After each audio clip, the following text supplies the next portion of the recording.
what we've got here is the Stihl HT131. This guy is about 2 weeks old. Been with my company, this is my boss's, but used it quite a few times and it is well worth it. Definitely makes the job a whole lot easier. But anyway, this is the second biggest pole pruner they make. There is an HT250. I've not actually ever even seen one. It's a non-telescoping, but it is more powerful and you can put a 16-inch bar on there. This one's a 12-inch bar. That's a 3/8 Pico slim chain on there. But this guy is a 36.3 cc engine. It is the 4 mix, so it is their hybrid, much more 4-stroke than 2-stroke. So it does give you that higher torque.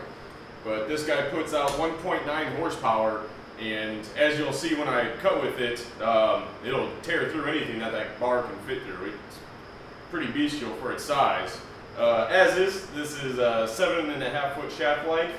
It does also telescope out, and I'll show you how to do that in a second, to 11.5 feet. So you get quite a bit of usable shaft there. Some of the notable features on this model that aren't on the 101.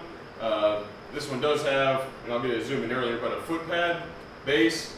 Honestly, I don't like it.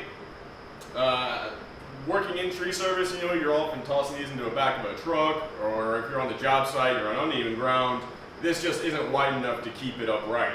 The guys I work with, we're just in the habit of whenever we put it somewhere, it goes upside down because it's going to stay in position more that way. This guy, honestly, if it were a little less tall and wider, it would be more functional. So that's maybe something you should consider, Stihl, redesigning this, because it just, for practical applications, it's freaking useless. All right, it's pointless. You might as well just not even put it on there. Also, this is actually a nice feature though, is this hook on here.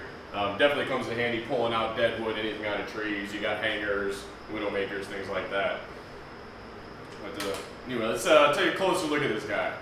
All right, as it's quite the pain in the ass to maneuver this guy around, I'm actually just going to do a walk around.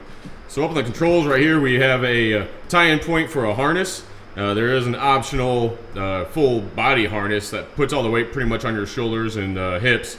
If you're going to be using this all day long, definitely a nice feature to have. Pretty much the same power head as their trimmer FS130. On the selector switch here, all the way up is stop. Back one is your normal run setting. In the start setting, you have to hold the throttle, put it in start. All right, let's try it again. Hold the throttle, put it in start, release the throttle, and it'll stay there. That's kind of a partial throttle. Honestly, I don't use it. I just hold the throttle. Makes it a whole lot easier. Back here, we've got choke here, primer bulb. All right. As you can see, this one was purchased from a Arts Lawnmower Shop here in Florissant.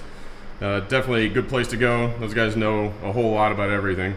But it's got spark plug cover here, air filter access under this Torx. 2-mix fuel back here. The, as I mentioned earlier, absolutely worthless little stand there. Just get rid of it. That's, yeah, I may just cut that off.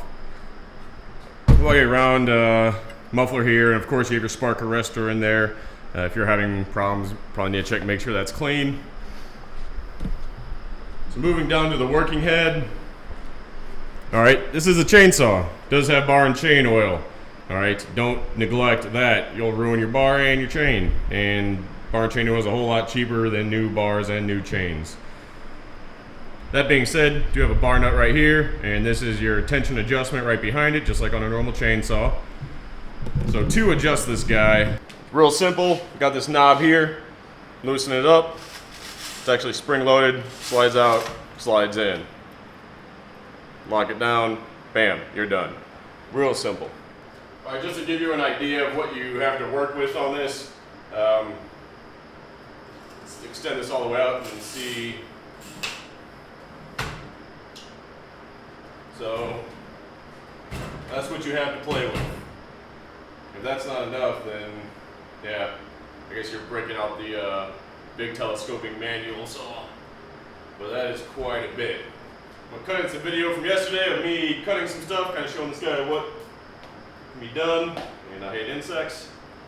I do have my Gopro attached to the end, but it didn't turn out, just vibrations were too much, so not going to use that. I'll maybe show you what happened, but anyway, let's see what you can do. He can do, it can do, whatever. Let's transgender. All of my machines are transgender. All right, Sherry.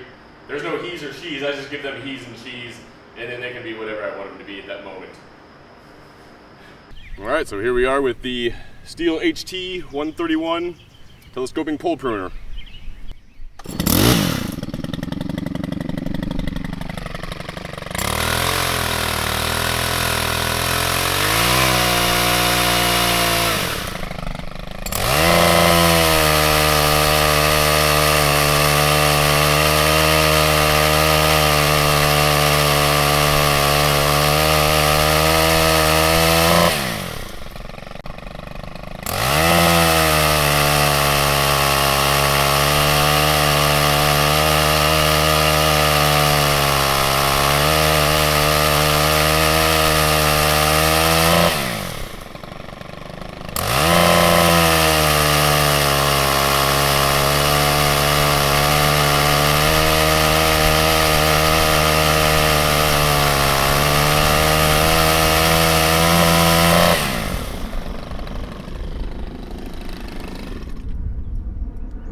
There you have it, HT131. Have a good one, humans.